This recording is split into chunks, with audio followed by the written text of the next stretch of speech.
I will spend the next 20 minutes sharing a few of my experiences working as an entrepreneur in about 15 different countries, working with a lot of great innovators like yourselves on solving some of these big problems we have in the world today. So, no surprise, we're going to talk about entrepreneurship. I will also share some of the disciplines that I've learned from Silicon Valley about from some of the most successful entrepreneurs in the world on how you can scale, you can accelerate and grow your company. So we'll talk a bit about the entrepreneurial mindset and talk about what it really takes to be a successful entrepreneur. And I think it's an important cause that we talk about entrepreneurship, and I'm glad we organize conferences like this, because we need people like yourselves who have the guts, who have the balls to go and tackle some of these big problems that we have in the world today. And we have indeed a lot of problems in the society as it is today, right? This is a good example. Horrible problem, right? We all know this situation. It just ruins the day. Now, we do have a lot of very serious problems in society today. We have problems around pollution, about global warming, around poverty, corruption, hunger, homelessness. All these big problems need solutions, and you have to be the pioneers who go out and tackle those problems. Because that is what entrepreneurship is really about. The essence of entrepreneurship is about solving those big problems and try to find innovative solutions that can solve these problems and also in a sustainable way so you can build a business around it. But something is wrong in society as it is today. We get educated to sit in a cubicle like this, day in, day out, focus on a very specific task. We kind of limit our creative abilities throughout our education, and then eventually we end up in a system where we are stamped as labor, right? And we end up in a cubicle where we can sit and do a very fixated task. The system takes care of the rest of things. And eventually we learn to rely on the system to take care of all these other things. So we become so dependent on the system that when the system breaks down, we don't know what to do. We have lost our own creativity. We have lost our ability to tackle these problems and to solve things on our own. And I think that's a huge problem that we need to improve. We need to start thinking as entrepreneurs and adapt this entrepreneurial mindset so we can create opportunities for ourselves and solve those big problems. If we look at these guys, back in the Stone Age, the cavemen and the cave woman, they were the true entrepreneurs, right? Imagine living in a cave where you need to provide safety for yourself and your family. You need to go out and get food. You need to build a shelter. And there's no one else to do it for you. If you don't build a shelter, you will get wet. If you don't kill an animal or find some berries, you will be hungry. Those were the true entrepreneurs. And we have kind of forgotten that inner caveman or inner cave woman as we have grown up in a society that takes care of all those things. And I think that's a pity. So I hope we'll kind of learn from some of those experiences from the cavemen and start remembering that in ourselves we have the ability to solve all those problems instead of relying on service people and all these other people to take care of things for us. Charles Darwin said that one of the most important aspects of life is to be able to collaborate and to improvise. And in a society where we grow up to sit in a cubicle, we forget our ability to improvise in an effective way. And that is very problematic because that ability to be creative, to improvise, to think on the fly, and all the time be fast is so crucial if you want to be an entrepreneur and an innovator. We have Edward de Bono who says that if we want to be creative, if we want to work with creativity and do something disruptive, come up with radical innovation, we need to think outside the box. We need to see new patterns. But if we work in a system where we're so focused on the daily tasks, you forget that ability. As an entrepreneur and as an innovator, it's very crucial that you also try to challenge yourself to do different things. That you go outside your normal tasks. That you might be the great engineer in the company, the king of coding, right? And you sit all day and you code and you do great things. But if you do that all the time, you tend to forget the really important client for your business, the customers, right? So try to disrupt those everyday tasks. Try to sometimes force your employees or yourself to pick up the phone and talk to customers, or even better, go outside the building, as Steve Blank says, and interact with people and learn how they use your product and so on. Then you start getting back to this creative self, where you see different aspects, and that will inspire you to think of different things. We forget our lateral thinking skills, as it says, this divergent way of thinking, if we just do the same task day in and day out. So try to just challenge yourself to get out of your comfort zone and do different things. Because that would enable you to start looking at some of these problems as opportunities, and that's really what it's all about. That all the time, everywhere we go, we don't just accept the way things are.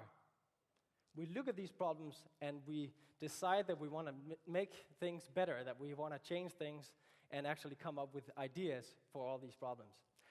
Another aspect is that the startup is not just your startup, it's you. Reid Hoffman and Ben Kashnica recently published a book called The Startup of You, that is about how you can apply some of these entrepreneurial principles that you use to guide your startup and grow your startup on your own life, on your own career.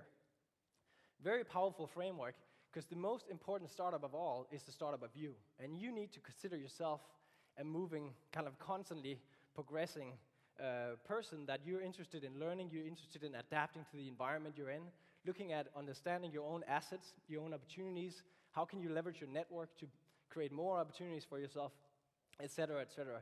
So the startup is you, and we have to navigate as an agile company ourselves.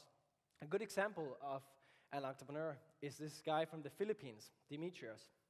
He was recently an unemployed carpenter. You might have heard the story. I'm going to go through it quickly. But he was in the Philippines in a very poor neighborhood where everybody lives in these very simple houses. It's like a shack. There's no electricity. There are no windows. So it's like pitch darkness all day, all year round, right? You can barely see these people because there's nothing there. And most people, I've seen these living conditions in India, in Africa. It's the same. There are millions of people living in exactly these types of houses where there's no light all year round. And most people just accept that. But Demetrius, he was kind of looking for something meaningful to do with his life, so he started prototyping. He said, it cannot be true that we cannot have light inside these houses. So he found these water bottles, found a 2-liter water bottle, and he figured out that if he fills it up with filtered water and a bit of bleach, he makes a hole in this little shack and mounts the bottle to the roof. The sun will come in through the bottle and light up the house. Brilliant solution, right, to a problem that most people, or a lot of people, face every day, but everybody else just accept the way things are. He was the entrepreneur who said, we need to disrupt this. I'm not going to accept not having light in my house. So he started coming up with a brilliant idea for a low-cost, high-impact solution. That's entrepreneurship, creating employment for himself and solving a real problem for a lot of people. So with that in mind, of course it's not easy being an entrepreneur. All of you know that. It's an extreme sport, being a successful innovator. And a lot of people will tell you that you will fail. A lot of people will tell you that your idea is crazy, that your product sucks, and so on. And if you give up like that, you're not made of the right material. Entrepreneurship is an extreme sport, and it involves a lot of risk. And we talk about this as one of the key points of an entrepreneurial mind, that you're willing to risk failing, essentially. And we talk about how that's so important in the culture, in the community, that we accept failure and all that. Nobody wants to fail, right? It sucks to fail, but as long as you learn from it, you can still survive.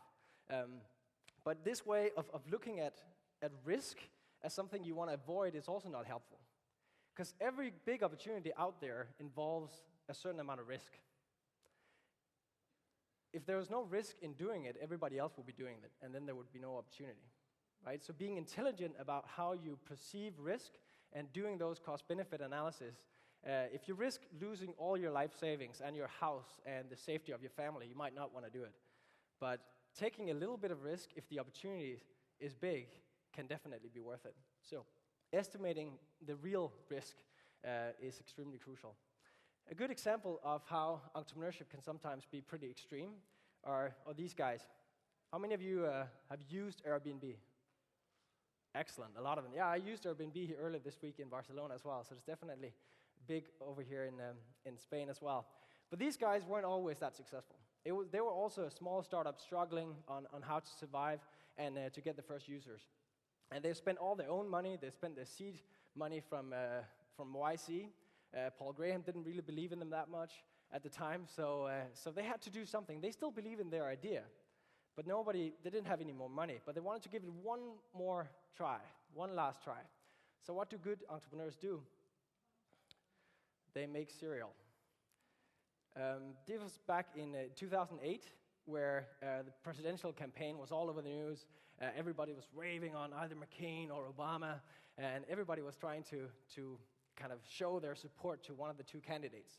So Airbnb founders found out that, hey, what if we just make some kind of new packaging and call them Obama-O's or Captain McCain's, and then we sell these cereal boxes for $39. And we just buy some Cheerios or whatever and put it in. And people actually bought this. Of course, it was limited. They only had made 500 of each. But that was enough to make $39,000, and they made a $20,000 profit of selling cereal. Pretty creative, pretty smart way of finding that money when you just need it. And that kind of took them to the next level, and finally they started seeing some more growth so they could raise some more money and eventually reached profitability. So there are no excuses, right? We talk about here, I'm from Denmark, it's no better in Denmark. We also can't find any money. The venture capital scene is non-existing, there are not that many angel investors. It's really hard, and yeah, it is really hard as an entrepreneur, and you will face that wall over and over again. But it's not the smartest people in the room who will succeed and be most successful. It's the people who get off the couch and start doing something, right? Prototyping things, getting out, talking to customers, talking to as many people as possible to get all that feedback as soon as possible. So start pursuing those breakthrough opportunities as the little chicken here. So a few disciplines from Silicon Valley. We've all heard about all these amazing things about Silicon Valley, how it's such a powerful place because you have all this money, right? And that's true. You have a ton of money available for young entrepreneurs. You also have a lot of talented people. You have some of the best universities in the world based in the valley. So that's good. And then you have a ton of big companies that could potentially acquire you if you show some kind of traction and some success. But what's the most important factor in Silicon Valley? No ideas? What's the most crucial aspect that makes Silicon Valley work? Creativity? Yes, that's part of it. It's the culture of Silicon Valley, right? That is the secret sauce, and that's what makes it work. And that's what you really try to replicate in so many different places, and that's the hardest thing to replicate. Because it's the mindset of the people in this place that are willing to share their knowledge to everyone. You walk into a coffee shop and you will get bombarded with people who want to share their ideas. Or at a networking event, it's quite an overwhelming experience for the first time, especially as a quiet guy coming from Denmark. You walk into this place and people walk up to you. So what's your name? What are you doing? How much traction do you have? Do you want to raise money? What's your next milestone? What do you want to do next? Who do you know? And it's like, whoa, you get totally overwhelmed with all these questions. But eventually you get into the game and you have your 30-second pitch and you know how to navigate and all that. And it's so efficient because people really want to help you. Not just themselves, they want to open up their network to you. So they talk to a person, and even though this person is completely irrelevant for their own business, they think, well, I have a network of 1,200 people or 500 people, and somebody else in my network could really benefit from knowing this person. And that's where it gets really valuable to have this networking type of culture, because you open up your network, you introduce people over email, and then they meet for coffee. I hope it's starting to occur here as well. In Denmark, it's slowly starting to move up. But this kind of networking and sharing your ideas and opening up your network to other people is so important. People tend to forget the importance of this aspect, but it's really crucial. Also that you're not afraid to share your ideas. I see so many colleges and professors who still tell their students, if you have an idea, you want to take it and go in the corner and make sure nobody hears about it until you have patented it, found some kind of IP protection. Until then, you don't want to share any ideas. Next, build the right team. Of course, it's crucial to have the right people around you. Most important thing in every startup. That's also why investors invest in people, not in any ideas, because the ideas will change a million times. If you have the right people, they'll still be able to execute, even though you pivot several times. So building the right team and making sure you can trust your co-founders. I learned that the hard way with the first company I started. As soon as we start getting some money in the bank, he kind of left. So you want to make sure you have people around you that you can trust and who have complementary skill sets. You want to have global ambitions from day one. The bar is so much higher in Silicon Valley, especially compared to a place like Denmark, where you just want to be able to afford a little house, maybe a boat and a nice car. In Silicon Valley, people want to change the world. And it really makes a difference, the way you think about the opportunity of your company. The vision has to be very grand, especially if you want to raise money. Okay, we talk about this lean movement, about how you want to fail faster, because it's much cheaper to fail fast. So don't wait 6 months to build all this nice product with all the features that you think you want to incorporate eventually. Build the first rough product, get it out to people, and fail. Learn that your product sucks early on, because then you can still change things without wasting too much money and too much time. And then we talk a lot about how you need to work smarter, not harder. In Silicon Valley, people work smarter and harder. So if you want to keep up with these guys, it takes a lot of effort as well. And of course, remember to have fun doing it. So a few things about a founder. A good founder is somebody who is willing to work before the money is available. There's a hell of a difference between being the first employee and being the founder, where you risk your time, your own resources, because you believe in the idea so much that you want to make it happen no matter what. You'll do any job. You can't just be that king of coding who think that you are too precious. Your time is too precious to do anything else. If you're a founder, you're willing to go out and take the garbage out, right? You're willing to assemble furniture. You're willing to do anything, do customer service. If they're not willing to do that, you don't have a real founder. Don't give up. Perseverance, it kind of speaks to itself. And doesn't need to be managed is also extremely crucial. These people are proactive about solving problems all the time. They don't wait for somebody else to tell them. And finally, intelligence, drive, and integrity. Which one of these is more important? Integrity, correct? If people you work with don't have integrity, if they're not loyal to you, you do not want them to have a lot of intelligence and drive, because they're going to screw you over, right? So integrity, so crucial. Okay, also IQ versus EQ, something we oftentimes underestimate, the value of emotional intelligence. As a founder, you need to be able to connect with your customers. You need to appeal to people, to attract talent to your startup, to find the right partner companies to work with, and so on. Emotional intelligence is really not to be underestimated. Very, very crucial, especially in a culture where you network all the time. So each day presents an opportunity to do more, to be better, to do more for other people. I hope you will seize it. To wrap up, a few key learnings. Be a caveman. Stop whining and coming up with excuses, and start tackling those problems as if there was no one else to do it for you. And then solve a big problem. There are plenty of big problems out there. You don't need to come up with another social photo sharing community or a new location-based application. There are plenty of those. There are real problems to be solved, and I hope you will have the balls to go after those big problems. And use the community. Use each other to share your ideas, to get feedback, to get input. Screw it, let's do it. Thank you very much.